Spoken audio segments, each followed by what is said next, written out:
Welcome to Tech Talk with WSU Tech, where we dive into all things WSU Tech. I'm Dr. Sheree Utash, and today is a very special episode as we celebrate the 1-year anniversary of Tech Talk. To commemorate this, we are recording a supersized episode with a very special guest.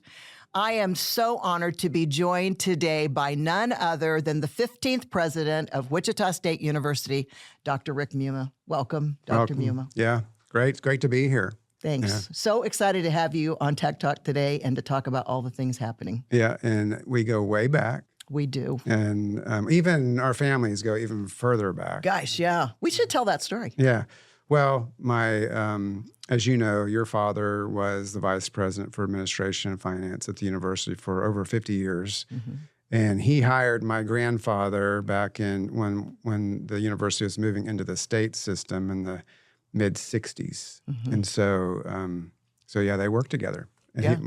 My grandfather worked in the purchasing department. And and your grandmother worked at the university. Yeah, she worked in the philosophy department. She was secretary in the philosophy department. But we didn't know each other then. No. But we were like really young. Mm-hmm. We might have been throwing coins in Corbin Fountain before anybody even knew it was cool to do it. But anyway, that's a kind of a special connection. It is. It is. And we were just talking. We probably, I think, have worked together somewhere around 25 years. Yeah. Mm-hmm. So it's been a very great relationship. I'm super happy to have you here today. A lot of what we're going to talk about is I want everybody to get to know you in a way at WSU Tech that they may not know, your background and all that kind of thing. And then we're going to jump into why we're really here, which is your creative masterpiece that you've put together. Okay. So, ready? Yeah, well, there's a little suspense because they don't know what that creative masterpiece is yet. But we're going to unveil that in a minute. Yeah. But first of all, let's talk about your journey in higher education. Like what got you started in it and what's been your career path? Yeah. Well, it's been different than most people who end up being university presidents. I started my career as a physician assistant in Texas. You know, and people go, well, how did you select that career? And I remember it when I was probably 7th, 8th grade. Our choir teacher at the public school that I went to school at in Houston, he came in one day at the end of the spring semester and said that he was leaving teaching and he was going to go be not a doctor, but something similar. And, you know, at that point, the PA profession was brand new. So that was in the 70s when he was telling us all this, but it started in the 60s. And that just stuck with me. And, you know, I was very interested in the sciences and biology. And so I learned more about the profession and got into it at the very beginning of the HIV epidemic in 1985. Just kind of thrust into that. And, you know, in those days, that disease was kind of like the pandemic. People really didn't understand it. There was all kinds of misinformation, just a lot of challenges, no treatments. You know, unfortunately, a lot of the people that I took care of, they passed on. Fear, because anxiety. There just wasn't any treatments for them. But I learned so much about that, just about that experience, but also just about what it means to how to treat people, how to understand difficult things that people are involved in. And that's how I got involved in education. About the same time, the federal government gave a grant to the university that I worked at in their hospital to develop an HIV education program for PA students, nurses, nursing students, medical students. And there wasn't anybody else working in that field. Other than the physician that I was working with at the time. And so they hired me to develop the curriculum. I mean, talk about, you know, see one, do one, teach one. That's kind of the way the profession is anyway, particularly in the early days. But, you know, I did know how to take care of patients with HIV, so I developed a curriculum around that. And after that grant was over, the PA program at the University of Texas Medical Branch, where that hospital was that I was working at, had a vacancy on the faculty, and so they asked me to apply for it, and so I did, and then did that for several years, and then came across some people from Wichita who, you know, in my national organization, met them at conferences and And they said, I know you're from Wichita, Rick. Have you thought about coming to teach at Wichita State? And I said, well, not really, but that was intriguing. And so I applied for the job, and that's how I got to Wichita.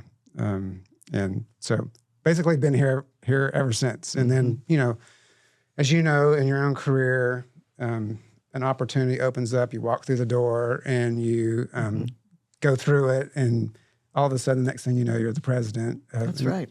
of WSU And you Tech. never thought in a million years you'd be doing it. And I'm the president of Wichita State, and very non-traditional, but really happy in the role. And as you know, these kinds of positions just afford you all kinds of opportunities to help people. And that also is why I like education, because, I traded patients for students, and I still get to help them. Yeah. In fact, we probably help more students than you would ever touch as a PA over a period of time. Absolutely. Yeah. If you really think about it. Yeah. Talk to us about what's influenced your leadership style because of your journey. Mm-hmm. What's influenced it? How would you describe it? Well, I was in those early days of taking care of HIV. Not a lot of people, well, not many people knew what to expect next. And I really did get instilled in me from the physicians I worked with, the people who worked at in the PA program at the university there, this whole notion of everybody's a leader. Everybody has the opportunity to make an impact, whether you're the president or, in my case, a PA. And it gave me the freedom to do that and encouraged me to walk through the door when it was opened, and to take advantage of that.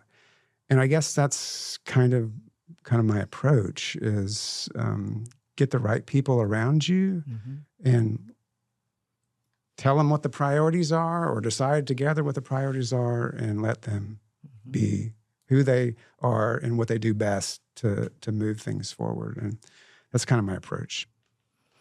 So talk about a turning point moment in your path, because you were a department chair.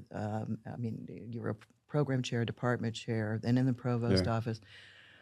We've been through a lot of these things together over the years, different presidents that were at the university. What was the turning point for you? Well, I've been at the university almost 30 years and taught for 15 years. And, I was also department chair at that point of the PA program at Wichita State. Along the way, I started developing a lot of expertise in accreditation, and assessment, and just understanding how you evaluate. And I also have a master's of public health. And part of that whole discipline is program evaluation. How do you evaluate whether something's effective or not? And so this kind of second nature for me. A lot of people don't like assessment and all that sort of thing. And faculty moan when you come in the room. We're going to talk about how we assess your course. But I did develop a lot of expertise in that. And the university saw that and asked me to apply for another job, which was to be an associate vice president in the provost office. And that's probably been the most pivotal. I mean, the things that happened to me in my PA career were also very pivotal for what I do now. That was very, a key moment in what I'm doing today. So that kind of rolls me into, we just finished the 7th year of our affiliation. There are a lot of people that work at WSU Tech that don't know even how that came about, why we did it, what did it mean. They don't know anything, but we've been WSU Tech forever. So, so I know that there was so much that we did with the affiliation together, with the accreditation together with Higher Learning Commission, all that kind of thing as we were doing it. But from your perspective, why was the affiliation important? Well, I think the main reason is that the industry and whoever hires our graduates, they were really kind of demanding that. They wanted us to create a pipeline of talent from the very entry level all the way to postgraduate medical education. And, the kind of university that we are, the kind of college that you were at the time, we didn't see a lot of barriers to that. We just saw opportunities. And I know from myself, being a product of a community college and knowing what it was like to go to a community college and how that helped me as an individual, to me, it was just like a no-brainer. We needed to do that. So that was the main thing in my mind. How can we create these opportunities for students from the very entry level? And the story I always remember when we were working on that, I think we were doing some sort of focus groups or something along the way, and we had an opportunity to talk to some students at WATC, and I was just, we were not exactly sure where it was all going to go at that time, but we had a pretty good idea. And I was talking to the student about the opportunities that if they started at, and this is a WATC student, when they started there, that they would be able to have these other opportunities in a more seamless fashion. And the student was kind of mulling that over in their own head. And all of a sudden, it was like a light bulb went off in that student's head. And she goes, so does this mean that I'm going to be a Wichita State University student? I said, yeah, that does mean. And that just opened up all kinds of opportunities for her to think about. And I just remember that as a really key moment. I tell that story all the time. I remind our faculty, hey, look what we've created to allow for this.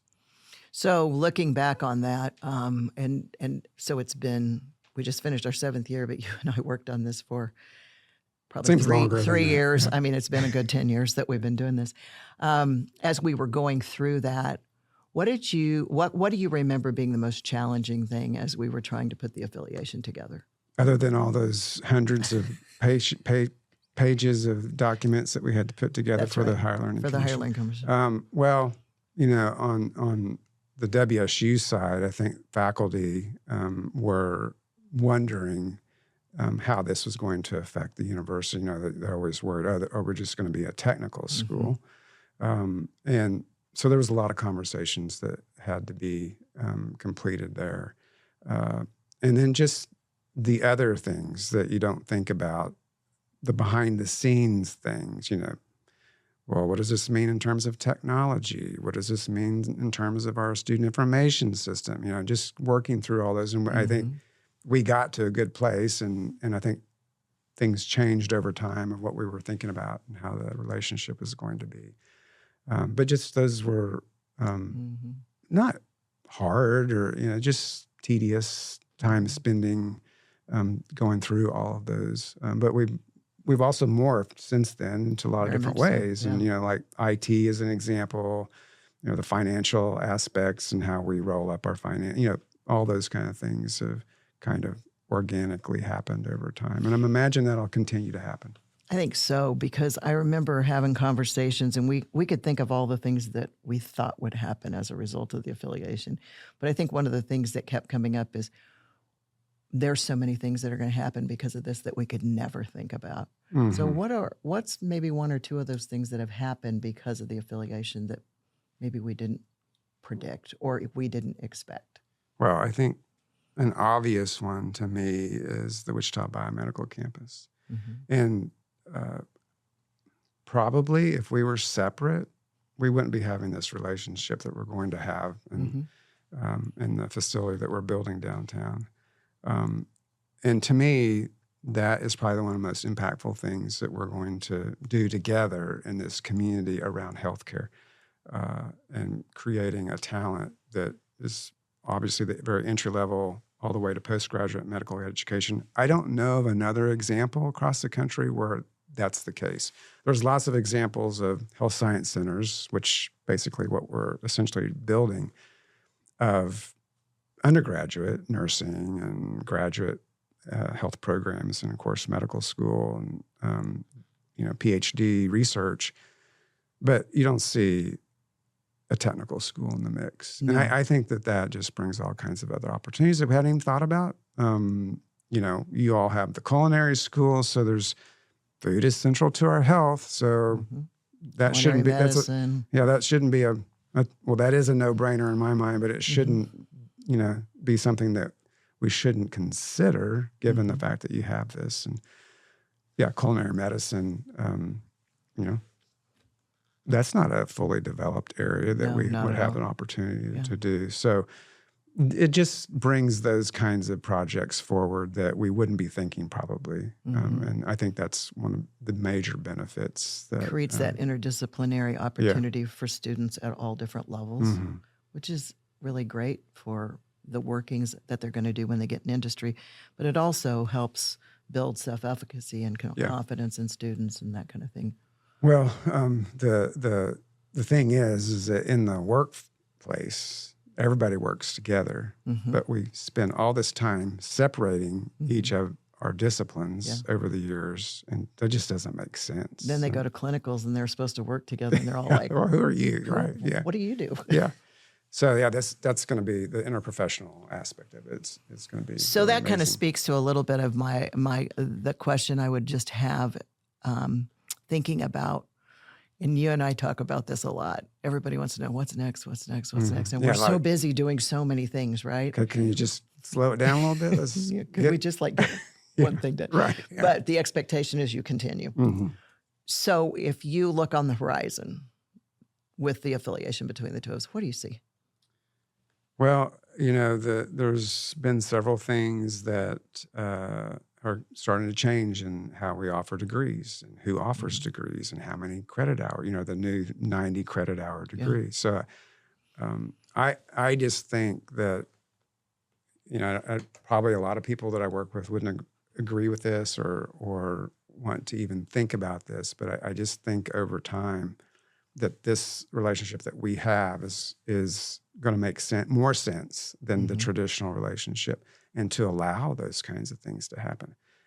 I think people are scared of loss. They're scared of just the notion of doing things differently, like they were with the affiliation. Some people, not everybody.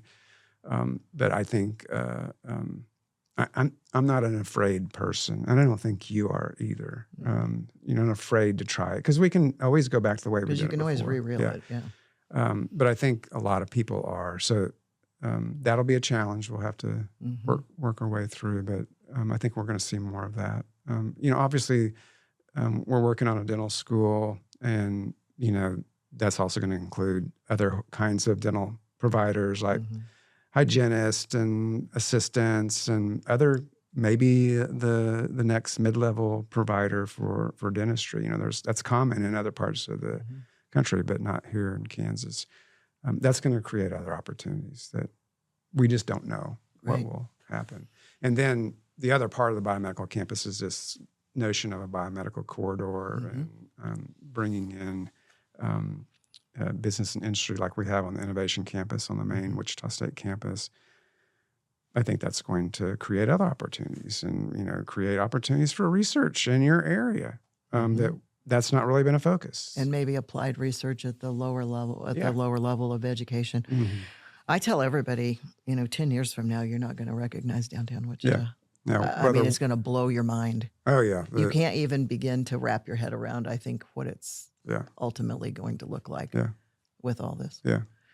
I was at Niche having lunch today and with a group of people.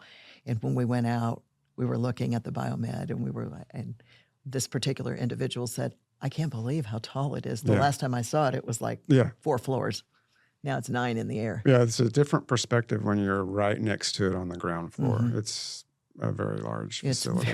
It's very large. Yeah. Very large. But what I see is the people that are going to be a part of it, and the 3,000 people that are going to be there, students, and then more faculty and staff, and just the collaborations. And, I mean, the learning environment's going to be incredibly and then rich. Them also getting involved in the arts downtown. And there's, the whole music scene that's coming about that I just see that it's going to really change a lot. Okay, so I'm going to move over to your creative masterpiece. And I just want everybody to know that there is a new book out, and it is student-centered, innovation-driven. It's a guide to transforming higher education, and it was written by Dr. Rick Muma. And you were in it too. I am in it. And I sent him a picture. I was on vacation a couple of weeks ago, and I sent him a picture from the beach, and I said, I'm reading your book. Yeah. And I said to myself, I can't believe Sheree's on a beach reading that book. But, I had this with me, and I thought, this is the best time I have. Yeah. So I think I sent you a picture of my toes in the sand and the book in my hand. And it's not all sandy. That's amazing. No, it's really, I kept it really good. Yeah. But I got to tell you, this is a great read. I mean, I love this. It is such a great perspective. And it's so your perspective, along with so many other people that have contributed different pieces to this.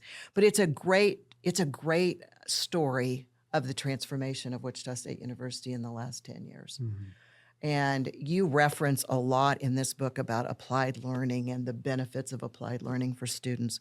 So I want you to share maybe what was some of your favorite stories out of here with applied learning, and your love for applied learning, because I know it's a huge passion for you. Yeah, well, let me just answer first why I wrote the book, because I've written books. This is my 5th book. I've written 4 different textbooks. And I said after those, I'm just not going to do that again. It's a lot of hard work. And this took 2.5 years to put together. It doesn't seem like it should take that long, but, just starting and stopping and referencing things and, all the things you have to do. And you have a full-time job. Yeah, exactly. Had a lot of help from people in the strategic communications office to keep us on task. And but I felt like that, particularly with the 10-year anniversary of the Innovation Campus that Dr. Bardo envisioned, which he's featured prominently in this book, that we needed to kind of make sure we had the full historical context of what happened. We have people coming to the university almost every week, universities, businesses, they visit you too. You're involved in a lot of those visits. They want to know how we're doing all this. And not just the main campus, but WSU Tech too. There's a whole chapter around that. And I thought, well, I probably do need to put this on paper. But what I was, who actually got me thinking about this is Ed O'Malley, who's the CEO of the Kansas Health Foundation. I hosted him at a men's basketball game probably 3 years ago, he and his wife. And I was talking to him about a book that he wrote recently, when Everybody Leads. And he asked me if I ever thought about writing a book about the university because of just everything that has transpired. And Ed was involved in the strategic plan when Dr. Bardo was president, so he helped lead that with Cindy Claycomb. And I said, no, I haven't really thought about that, Ed. Because I was thinking, I know how much work that is, and I got enough to do. But as I thought about it, I thought, yeah, this probably is a good time to do this. And so that's why I did it. I also wanted it to be very authentic. I kind of told it through the lens of my experience, being connected to Wichita. I was born here. My grandparents worked here. They visit in the summer. I visit them in the summer. So my whole life, I was hearing about Roger Lowe and Debbie and David Souls, who were philosophy faculty members. And my grandmother was a concert pianist, and I heard about her little concerts that she provided to the faculty, and just in the middle of the day, and knew all about the Shockers and romped around campus when I was in town. And so I wanted to tell it through that lens. And then just my, at that time, 28 years of experience working on a lot of these projects and helping lead them. And I wanted it to be accessible and not a traditional kind of academic book that people would just get lost in details. And so that's why I did that. It's kind of a great combination in my mind of, and I hope this is okay to say, a love letter and a roadmap.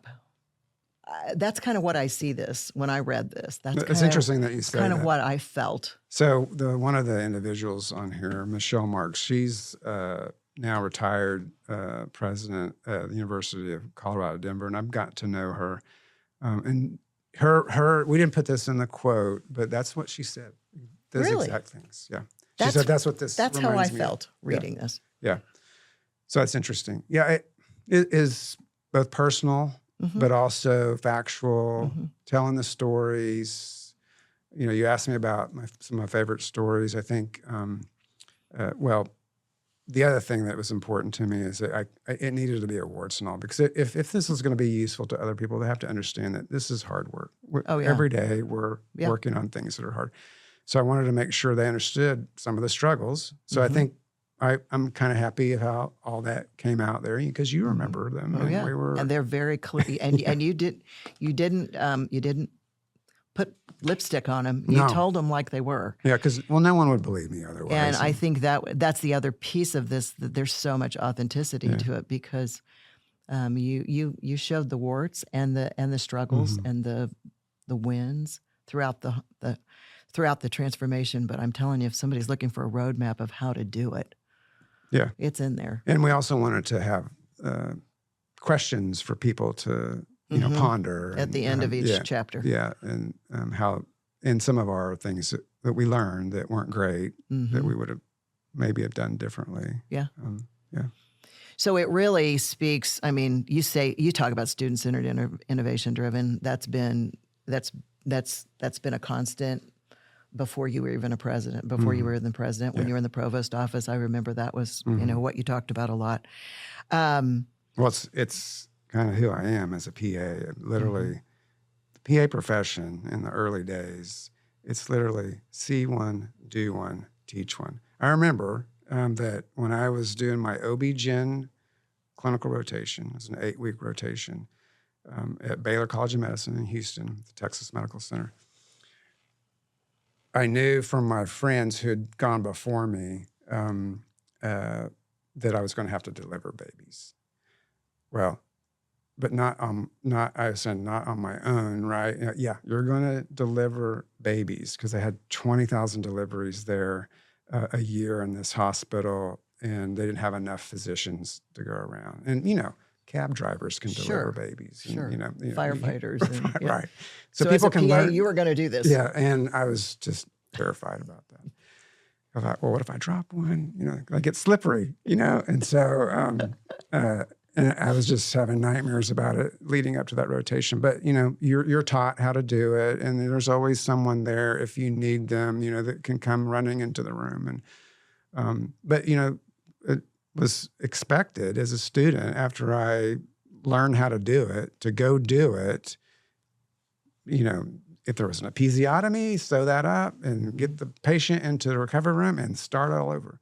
So that's very applied, right? Yes, it's very applied. So it's extremely applied. I knew what that was like, and I didn't spend a lot of time reading the textbook, because I was just actually doing it and learned all about that particular work. Not promoting not to read your textbooks, but I'm just saying that experience was very enriching for me. Absolutely. Which that probably has led you to this, this real passion for applied learning for all students. Yeah. So talk about that a little bit. About we've had a model at NIR for a long time for engineering students and for other students, but now, the movement is for all students. Yeah, and one of the things that was important in just our whole transformation of the university around applied learning is that it's embedded in every one of our degree programs, just like it is your students. But that was different. It was always kind of expected that you do that in the health sciences and engineering and maybe business, but not humanities and some of the social sciences and some other kinds of disciplines that you don't typically have those kind of experiences. And for me, it's important, and we've learned that it's important to make sure that students get connected the moment they show up on campus. And, we developed a Chakra Career Accelerator that you all are a part of too, and we wanted to make sure that was closely aligned with the admissions area of our university. And so we actually built a facility to support that.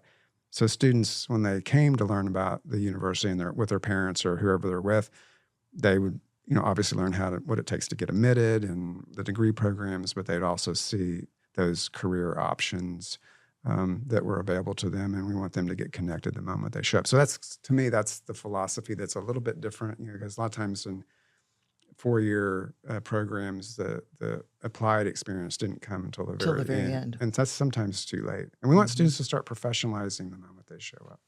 So when I was in college, I lived with 2 people that were becoming elementary ed majors. So they go 3.5 years, right? Yeah. And they go their first day of student teaching, and they come home, and I go, Yeah, how did it go? And they're like, we hated it. And I'm like, well, that's a problem. So to your point, having that on the front side, I just think it's so important. And I do think it's a differentiator. I think there's a lot of people across the United States in higher ed doing it. I think the way that we're doing it is probably pretty unique. It's frankly. Different. Yeah. And it's different. It's different. Yeah, because it's so industry driven. Let's talk about, let's talk a little bit more about the Biomed Center and, because this is your vision project. This is your baby. You've been dreaming about this and thinking about it for a long time, and I know that. Now everything's coming together. How does this change Wichita State University? How does it change WSU Tech? How does it change Wichita? Well, I'm hoping that it changes in a way that creates an ecosystem in the biosciences. And that, to me, is so broad. Like when you think about health and public health, it involves everything. And, we obviously have healthcare providers here and hospitals here, but in this part of state, we are not working together in a very collaborative way to generate new knowledge, to generate new, innovative techniques and tools. We're kind of leaving that for Kansas City or Oklahoma City. And you were with me the other day. We were talking with a gentleman from Oklahoma City who sees that we have these assets, and it's just not what we're creating in the biomedical campus. It's what we have and on your campus, but also what we have in NIAR, which has all this expertise in advanced manufacturing, smart manufacturing, robotics, automation, that is also central to healthcare and solving problems. And we learned that when we developed that COVID testing facility. We used, obviously, some expertise that we had in the Medical Laboratory Sciences Department at Wichita State, but we married that with the folks in NIAR who had that expertise. And how do you build a lab that tests 20,000 specimens a day? Well, they've been figuring out that in other ways for a long time. So that told me there that we can do this. We don't have a medical school, but we have one here in Wichita. So why aren't we working with them? We have a new DO school, also a medical school, across the street. And so there's just all kinds of opportunity there. And then we know that there's a music scene that's developing downtown. And that just brings in a whole other thought process around pulmonary health and vocal cord health, that musicians need some help with and occasionally have problems with. So, and then just the arts and healthcare is a really cool thing and a common thing. And when I was a student at the University of Texas Medical Branch,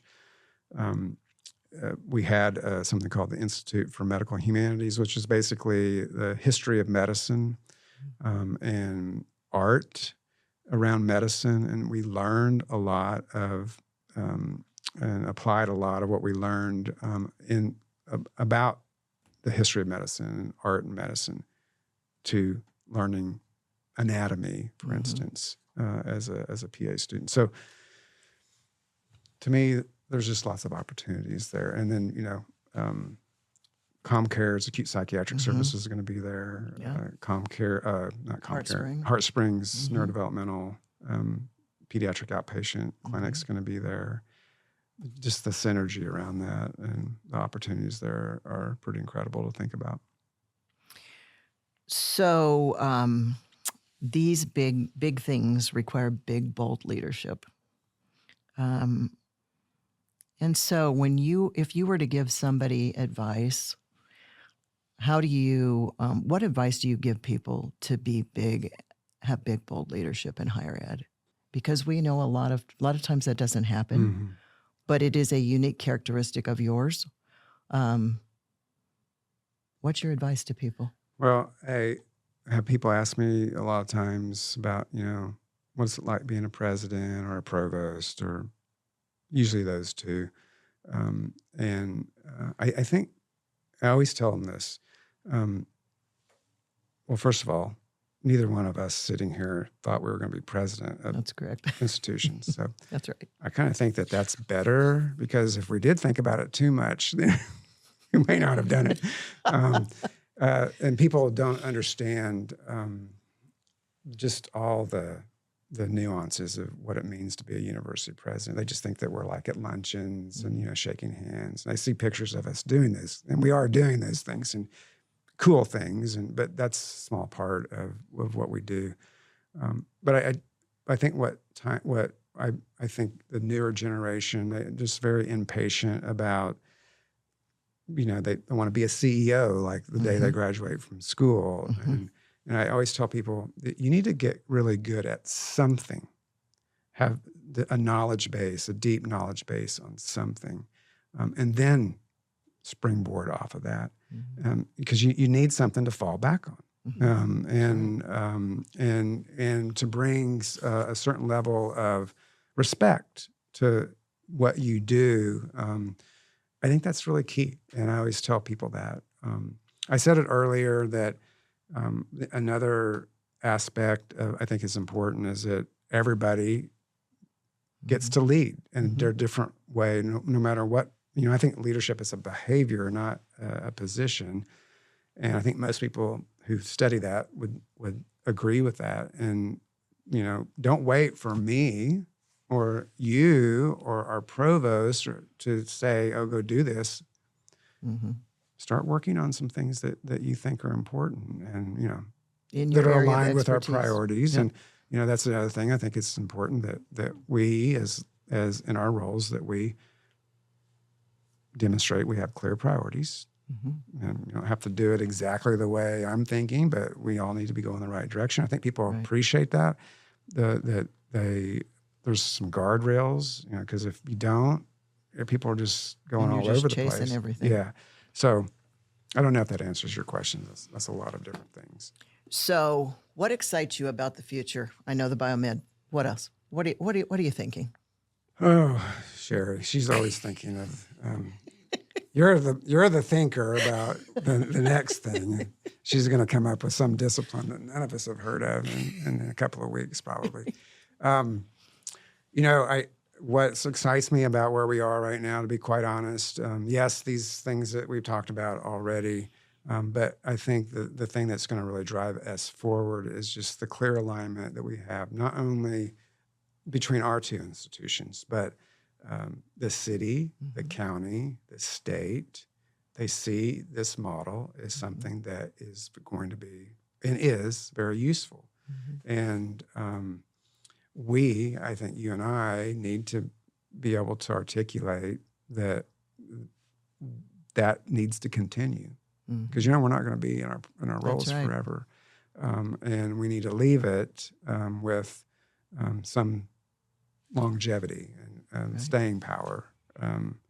But I do think it's unusual that you and I have the opportunity to regularly interact with the mayor, the county commissioner, chair, the governor, Greater Wichita Partnership, all the senior leaders of the legislature. That's not really happening, I don't think. If you think about our state, sometimes it's small, but that's actually a positive for us because we have access to all these people. So that continues to excite me. Do you have a parting thought you want to leave with our students, our faculty, and our community partners at WSU Tech before we close up today? Don't lose this positivity that you all have at your institution. I've never seen anything like it. And just this drive to be the best who you can be for the benefit of your students. You just see it. It's palpable in anything that I go to. So don't lose that. And then thank you for everything you do for this community. It's being recognized. It's really being very helpful. And I don't know what the next 100 years look like with WSU Tech, WSU, but I'm sure we'll be together. I think so.